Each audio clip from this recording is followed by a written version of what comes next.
আসসালামু আলাইকুম। ব্যক্তিত্ব একটি মানুষের একটি গুরুত্বপূর্ণ একটি বৈশিষ্ট্য। মানুষের ব্যক্তিত্ব নির্ধারণ করে যে সে বিভিন্ন পরিবেশ পরিস্থিতিতে কীভাবে খাপ খাইয়ে নিবে, কীভাবে মানিয়ে নিবে। এখন এই ব্যক্তিত্বে যদি সমস্যা হয় তাহলে আমরা তাকে পার্সোনালিটি ডিসঅর্ডার বলি। আমরা বর্তমান সময়ে বিভিন্ন ক্ষেত্রে এই ব্যক্তিত্বের সমস্যার মানুষজনকে দেখতে পাচ্ছি।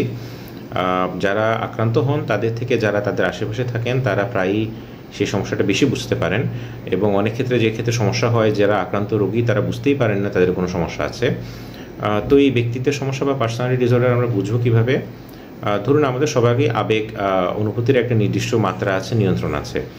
যারা এই পার্সোনালিটি ডিসঅর্ডার বা ব্যক্তিত্বের রোগে ভুগে থাকেন তারা নিজেদের আবেগকে নিয়ন্ত্রণ করতে পারেন না। ধরুন আজকে সকালবেলায় মন একরকম, সেটা দুপুরে বদলে যাচ্ছে, আবার দুপুরের মন বিকালবেলা বদলে যাচ্ছে।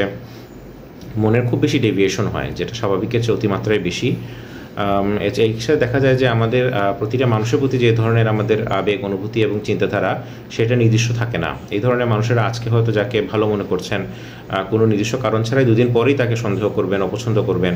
আবার কিছুদিন পর আরেকটা মানুষকে হয়তো ভালো মনে করছেন, কিন্তু কিছুদিন পর তাকে আবার ভালো লাগছে না। তো এর কারণে যে প্রবলেমটা ক্রিয়েট হয় সেটা হচ্ছে মানুষের সাথে যে আন্তঃযোগাযোগের যে সম্পর্কটা সেটা ক্ষতিগ্রস্ত হয়। আমরা যাকে ইন্টারপার্সোনাল রিলেশনশিপ বলি, দেখা গেলো তার খুব বেশি ভালো কোনো বন্ধু থাকছে না, অথবা বন্ধু যদি থেকেও থাকে সেটা কিছুদিন পরই হচ্ছে সে বন্ধুত্ব চলে যাচ্ছে। একই সাথে ব্যক্তিগত জীবনে, দাম্পত্য জীবনে যদি তারা প্যারেন্টস হন তাহলে সেক্ষেত্রে ছেলে মেয়ে হলে তাদের সাথে বিভিন্ন ক্ষেত্রে সমস্যা তৈরি হয়। এবং এই ধরনের মানুষ প্রায় ঝোঁকের মাথায় কাজ করেন, যেটাকে আমরা ইম্পালসিভিটি বলি। উনারা এমনভাবে কিছু কাজ করে থাকেন যেটার জন্য ওনারা পরবর্তীতে নিজেই হয়তো অনুতপ্ত হন অথবা অন্যের কোনো ক্ষতির কারণ হন। যেমন হচ্ছে নিজেকে কোনো হার্ম করে ফেলা, যেমন হচ্ছে হাত কাটা, অথবা হচ্ছে নিজেকে মাথায় আঘাত করা, বা ঝোঁকের মাথায় হচ্ছে এমন কিছু করা যেটা উচিত নয়, অতিরিক্ত কেনাকাটা করা যেটা হচ্ছে ওনার আর্থিক পরিস্থিতির সাথে সামঞ্জস্যপূর্ণ নয়, অথবা এমনভাবে ড্রাইভিং করা যেটা অন্যের জন্য ক্ষতিকর। তো পার্সোনালিটি ডিসঅর্ডার বা ব্যক্তিত্বের রোগ অনেকগুলো রয়েছে, সেটার ক্ষেত্রে এক ভিডিওতে সেগুলো আলাপ করা সম্ভব না।